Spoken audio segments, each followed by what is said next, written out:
कहानी की शुरुआत सनी नाम के एक आर्टिस्ट को दिखाते हुए होती है जो किसी भी तरह की मशहूर पेंटिंग की हूबहू कॉपी बना सकता था। सनी के नानू का एक न्यूज़पेपर था क्रांति, जो इतना अच्छा तो नहीं चलता था, पर सनी और उसका दोस्त फिरोज बचपन से ही यहाँ काम किया करते थे और दोनों खाली जेब लेकर सारी चीजों को पैसे से तोलते थे। उनके पास इतने पैसों की कमी थी कि सनी अपनी गर्लफ्रेंड के साथ एक क्लब तक में नहीं जा सकता था। क्रांति न्यूज़पेपर भी अब उधार के बोझ के तले दब रहा था। उनके पास उधार चुकाने के लिए सिर्फ 1 महीने का समय था, पर उधार इतना था कि अगर पूरी जिंदगी भी किसी काम में लगाएं, ये उधार तो नहीं चुकने वाला था। कई पैसे कमाने के जरियों को सोचने के बाद सनी को एक आइडिया आता है कि पैसे कमाए ही क्यों, सीधा पैसे ही छाप डालते हैं। सनी स्पेशलिस्ट था डिजाइन में और फिरोज स्पेशलिस्ट था प्रिंटिंग में, तो यहाँ से शुरू हुआ पैसा छापने का सफर।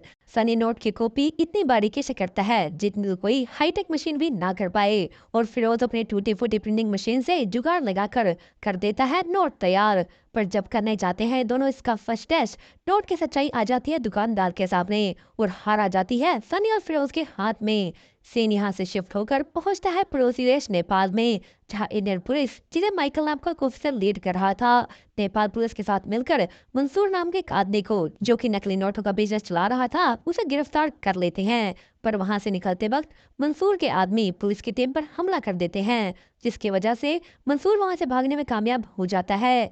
दूसरी तरफ हम देखते हैं कि सनी को अपने नोट की कमी के बारे में पता लग जाता है, जो कि कोई डिजाइन की कमी नहीं है बल्कि नोट में यूज होने वाले पेपर की कमी है। सनी और फिरोज हर टाइप का पेपर टेस्ट करके एक फाइनल पेपर तैयार कर लेते हैं, जिसमें फिर से नोट बनाकर वो लोग चेक करने के लिए दुकान में जाते हैं और ये नोट अब की बार चल जाता है। सीन शिफ्ट होकर एक गवर्नमेंट मीटिंग की तरफ जाता है, जहां मेगा नाम के एक आरबीआई ऑफिसर को दिखाया जाता है, जो कि नोट पकड़ने की एक नई टेक्नोलॉजी चिप CT600 के बारे में सबको बता रही थी। पर कोई भी उस पर इतना ध्यान नहीं देता, सिवाय पुलिस ऑफिसर माइकल के, जो कि वहां अपने लिए एक स्पेशल टीम मांगने आए थे, जो कि उसे इस नकली नोट के बिजनेस को खत्म करने में मदद करेगी। दूसरी तरफ हम देखते हैं फिरोज और सनी अपने नकली नोट लेकर एक डीलर के पास जाते हैं, जो उन्हें 2 करोड़ नोट बनाने का ऑर्डर देता है। वो लोग ये ऑर्डर ले तो लेते हैं, पर अब सवाल था कि इस ऑर्डर को पूरा कैसे करें, क्योंकि ना उनके पास कोई मशीन थी, ना मशीन खरीदने के लिए पैसा। वो दोनों वापस उसी इंसान के पास जाते हैं जिसका उन्हें उधार चुकाना था, और उससे ऊपर से और उधार मांगते हैं, पर अब की बार सारा उधार 2 महीने में चुकाने की बात के साथ उनको उधार मिल जाता है। सनी अपने चाचा यासिर को अपने साथ जोड़ लेता है और उनकी असली क्रांति न्यूज़पेपर की प्रेस छापती है नकली क्रांति यानी पैसा। वो लोग अपना ऑर्डर भी पूरा कर देते हैं, सारा उधार भी चुका देते हैं, और इसी चीज की खुशी में सनी अपनी गर्लफ्रेंड को एक महंगी होटल में डिनर पर लेकर जाता है, और वहां पर भी वो इन्हीं नकली नोटों का इस्तेमाल करता है। उसे इस बात का बिल्कुल भी नहीं पता था कि उस वक्त उसी सेम होटल में आरबीआई ऑफिसर मेगा भी आई हुई है, जिसके हाथ ये नोट लग जाता है और वो हाथ लगाते ही इसे पहचान लेती है। दूसरी तरफ हम देखते हैं कि पुलिस ऑफिसर माइकल को एक स्पेशल टीम बनाने की परमिशन मिल जाती है, जिसमें वो मेगा को भी इंक्लूड कर लेते हैं। सनी और फिरोज को इधर एक बहुत बड़ा ऑर्डर मिलता है, पर इसे पूरा करने के लिए उन्हें वो स्पेशल पेपर चाहिए था, जिसके लिए वो एक बड़े आदमी के नाम पर कंपनी बनाते हैं और पेपर कंपनी से पेपर एक्सपोर्ट करवाते हैं। बेगा ने टीम ज्वाइन तो कर ली थी, पर वहां उसे कोई काम नहीं दिख रहा था। होटल से पकड़े नोट को बनाने के पीछे उसे प्रिंटिंग प्रेस की मशीनों पर शक था, पर जब वो माइकल को प्रिंटिंग प्रेस की तलाशी लेने को कहती है, तो वो साफ साफ मना कर देता है, क्योंकि उनका फोकस अभी मंसूर को पकड़ने पर था। मेगा माइकल के ऑर्डर को नहीं मानती और चोरी से उसके ड्रॉर से उसका शब्द लेकर खुद पुलिस को लेकर प्रिंटिंग प्रेस की तलाशी करने निकल पड़ती है और पहुंच जाती है क्रांति न्यूज़पेपर की प्रेस के पास, जहां अंदर सनी, फिरोज और यासिर चाचा नोट प्रिंट कर रहे थे। वो लोग पुलिस को बाहर देखकर डर जाते हैं और जल्दी जल्दी सब कुछ छुपाने लगते हैं।